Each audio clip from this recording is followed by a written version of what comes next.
I had lived long enough to know the sound of laughter that brings people together, and the sound of laughter meant to push someone out. At 74, my hearing wasn't what it used to be, but I didn't need perfect ears to recognize disrespect. That night at the dinner table, when I spoke and he laughed, it wasn't accidental. It wasn't nervous or misunderstood, it was deliberate. And worse than the laughter itself was the silence that followed it. The dining room looked exactly like something out of a magazine: soft lighting, polished wood, carefully chosen decor meant to signal success and comfort. I remembered when none of it existed, when the house was still a drafty structure with potential but no guarantees. I had taken the risk back then, long before stability was fashionable. Now, sitting at that table, I felt like a guest in a place built from my own decisions. I spoke quietly, offering a simple observation about something local, something I had dealt with years earlier when it actually mattered. I wasn't trying to take control of the conversation. I wasn't trying to prove anything. I was just participating. That was apparently too much. He leaned back in his chair, looked straight at me, and laughed, not loud enough to be playful, not soft enough to be polite, just enough to humiliate. The kind of laugh that says you shouldn't have spoken. Well, he said, smiling to himself, that's one opinion. The room froze. I felt my daughter tense beside him, but she didn't speak. Her eyes dropped to her plate, and in that moment I understood something painful. His laughter didn't make him powerful. Her silence did. I met his eyes calmly. Experience has value, I said evenly. That only amused him more. Sure, he replied, nodding slowly. Back then, maybe. Back then, the phrase lingered in the air like a dismissal. He went on eating as if nothing had happened, already moving on, already certain he had won something. I felt a familiar tightening in my chest, not from anger, but from recognition. This wasn't the first time he had done this. It was just the first time he did it openly, without checking who might stop him. Conversation resumed without me. He talked about work, about deals, about people he managed. My daughter listened, exhausted, careful, playing her role and keeping peace. I said nothing more.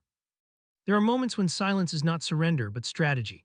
This was one of them. When dinner ended, I excused myself quietly. No one asked if I was all right. No one followed. In my room, I closed the door and sat on the edge of the bed, staring at the wall where family photos once hung before being moved to storage because they didn't fit the aesthetic. I thought about how easily people mistake proximity for ownership, how quickly they rewrite history when it benefits them. Inside the old cabinet, beneath folded clothes and forgotten papers, was a thin leather file I hadn't touched in years. I pulled it out slowly. My hands were steady. Inside were documents that didn't laugh, deeds, legal records, all written with intention, not emotion. Proof that power doesn't announce itself until it needs to. He believed laughter made him powerful. He believed confidence replaced authority. He believed silence meant submission. What he didn't know was that everything he assumed rested on paper he had never seen. Paper that had already been reviewed. Paper that would soon be read aloud by someone whose voice he could not interrupt. That night, as his laughter echoed faintly down the hallway, I lay back and stared at the ceiling, not angry, not hurt, ready. Because when the legal file was opened, there would be no laughter left to hide behind. After that night, laughter didn't return to the table, but its effect remained. It lingered in the way he spoke, in the certainty of his tone, in how freely he moved through the house as though something invisible had shifted in his favor. The laugh had not been a moment of cruelty, it had been a declaration. And because no one challenged it, he decided it had worked. Mornings became exercises in erasure. I woke early, as I always had, moving quietly through the house while it still belonged to silence. The kitchen no longer felt neutral. Cabinets opened and closed without acknowledgement of my presence. Conversations happened over my head, plans discussed as if I were already absent. When he spoke, it was about schedules, renovations, timelines. When I spoke, it was often ignored or redirected. It wasn't hostility, it was something colder, dismissal. He began correcting me casually. If I mentioned something I'd read, he waved it off as outdated. If I offered advice, he reframed it as nostalgia. Once, when I suggested a repair based on my own experience with the house, he smiled and said he preferred professionals now. The implication was clear: experience had expired, authority had transferred. My daughter noticed. I could see it in her eyes, in the way she hesitated before speaking, in the way she watched him closely when he addressed me, but she said nothing. Silence had become her shield. I understood it, even as it cut deeper than his words. She was choosing peace over confrontation, and peace demanded my quiet compliance. One afternoon, he stood in the living room speaking on the phone, his voice confident and unguarded. He talked about assets, about leverage, about how some people hold on too long and need help being realistic. He didn't lower his voice when he saw me sitting nearby. He glanced at me briefly, then turned away, continuing as if I were part of the furniture. When the call ended, he smiled, faintly satisfied. Men like him confuse comfort with control. That evening, he took full command of the dinner conversation. He talked about changes he wanted to make, about rearranging rooms, about how the house needed to reflect the future. He referred to it as his place without hesitation. Each time he said it, my daughter's shoulders tightened slightly, but she didn't correct him. Neither did I. Silence, once again, served me better than resistance. At one point, he looked directly at me and said, almost kindly, that things move fast now and people have to keep up or get left behind. His tone suggested concern, but his eyes held something else. He believed he was explaining reality to me. I told him calmly that I had kept up longer than he thought. He smiled indulgently, the way someone humors a stubborn child. That was when I understood fully. He no longer saw me as a person within the household. I was a situation. Manageable, something to be resolved politely once the timing was right. And because he believed that, he stopped hiding his intentions. Pamphlets appeared on the counter about downsizing later in life. Articles about aging parents and difficult transitions were left open where I could see them.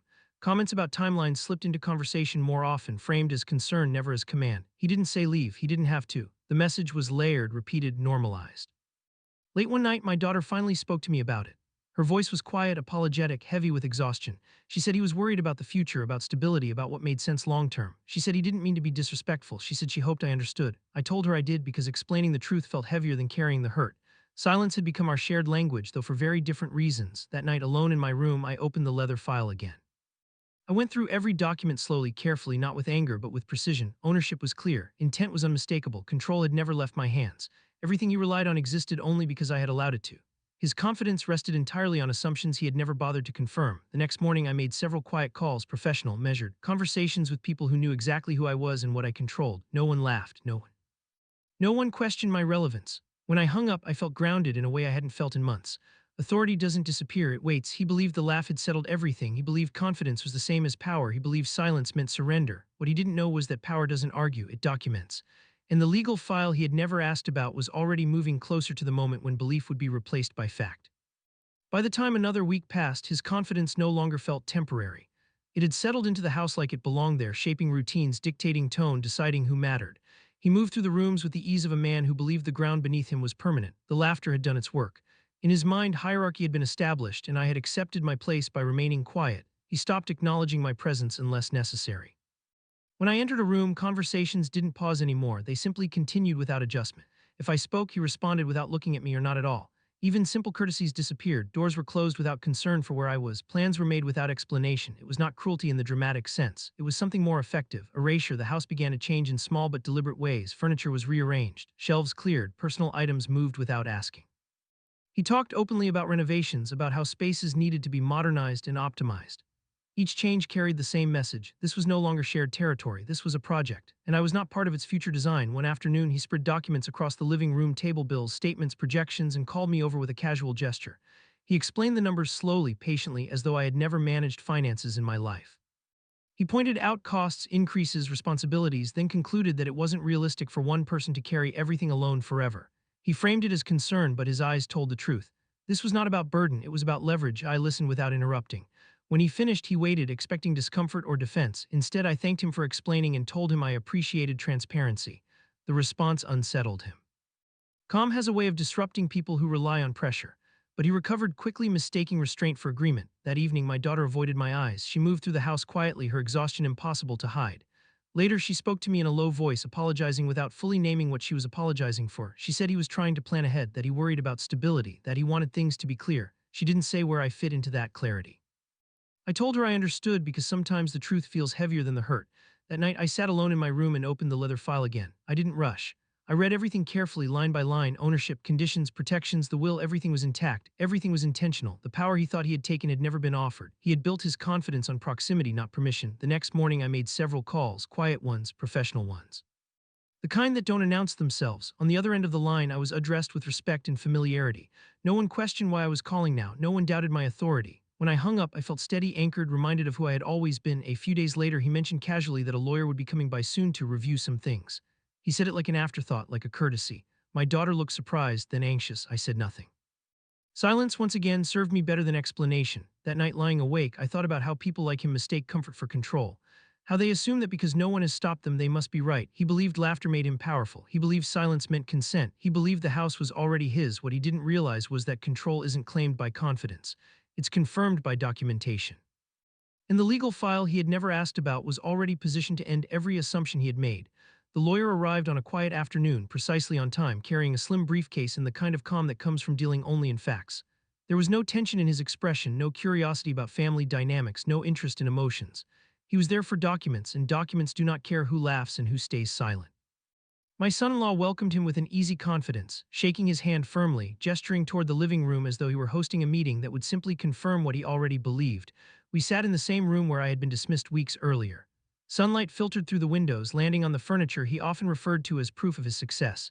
He leaned back in his chair, arms crossed, relaxed. My daughter sat stiffly beside him, hands clasped tightly together, her unease visible now that something official had entered the room. I sat across from them, composed, saying nothing. Silence, when chosen, carries authority. The lawyer opened the briefcase and removed a thick file. The sound of paper sliding against paper cut through the room more sharply than any raised voice ever could. He adjusted his glasses and began reading in a measured tone, outlining dates, transactions, and ownership history. At first, my son-in-law barely listened.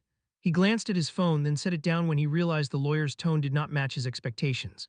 His posture shifted. He leaned forward. When the lawyer stated clearly that the house had been purchased outright decades earlier, my son-in-law laughed once reflexively, the same laugh he had used at the dinner table. But this time it sounded hollow. He said there must be some confusion. The lawyer did not respond. He continued reading, detailing the transfer of limited rights, the protections put in place, the boundaries established long before anyone else entered the picture. Each sentence removed another layer of assumed authority. My daughter's breathing changed. I could hear it. She turned slowly toward me, disbelief spreading across her face as the truth assembled itself piece by piece. She looked from the documents to me, then back again, finally understanding what silence had been hiding. I met her gaze and nodded once. No defense, no explanation, just confirmation. My son-in-law interrupted, his voice sharper now, insisting this could not be right, that he would have known, that someone would have told him. The lawyer looked up briefly and explained calmly that assumptions do not alter legal reality. He resumed reading. The room grew very still, then the will was introduced. The lawyer's voice remained steady as he read its terms, assets, conditions, intent, the house. The absence of a name that expected to be included. My son-in-law's face lost its color. His mouth opened, then closed again.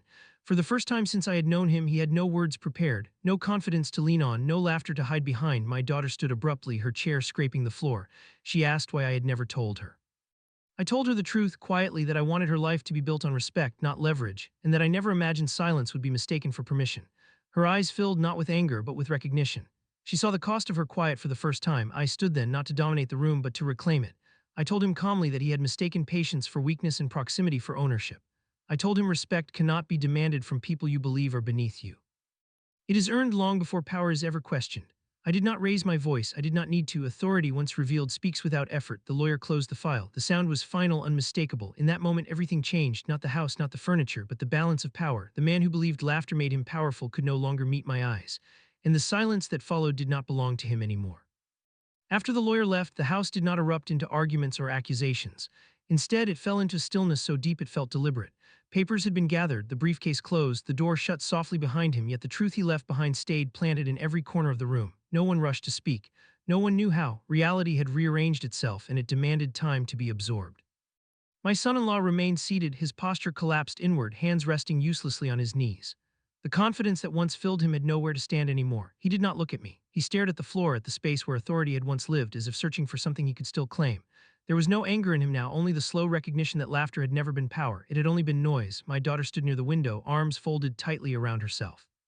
Her face showed something deeper than shock. It showed reckoning. Years of silence replayed behind her eyes, moments she chose peace, moments she swallowed discomfort, moments she let things pass because confronting them felt harder. When she finally turned toward me, her voice was unsteady. She apologized, not loudly, not dramatically, but honestly, for staying quiet, for looking away, for letting me carry the weight alone. I told her forgiveness didn't require an explanation. It required understanding, and that had finally arrived. Later, when the house had settled again, my son-in-law spoke to me privately. His words were cautious, stripped of arrogance, carefully assembled as if he feared breaking something fragile. He talked about pressure, about responsibility, about not realizing how things truly stood. I listened without interruption, not because his explanation mattered, but because listening no longer cost me anything. When he finished, I told him calmly that respect does not begin after consequences. It begins long before entitlement ever feels comfortable. Whether he learned that lesson was not for me to control, life inside the house changed after that day, not suddenly but unmistakably. Conversations slowed, assumptions disappeared, he asked instead of declared, he waited instead of decided. The house felt lighter, not because power had shifted, but because truth no longer had to hide. I moved through rooms without shrinking myself. I spoke when I wished. I stayed silent when I chose. The difference was mine to decide in time. Practical choices were made quietly. No ultimatums, no forced endings. My daughter needed space to understand what her life looked like without illusions supporting it. I needed peace. Both were possible now. The file had not destroyed a family. It had revealed one. I still wake early. I still drink my coffee by the window as the neighborhood comes alive. People greet me the same way they always have, with respect that was never tied to property or authority. The only thing that changed was inside me. I no longer questioned whether dignity had an expiration date. I no longer mistook silence for safety. The legal file was never about revenge. It was about clarity, about boundaries, about reminding everyone, including myself, that patience should never be mistaken for weakness. I did not raise my voice. I did not demand acknowledgement. I allowed the truth to stand on its own, and when it did, laughter had nothing left to say.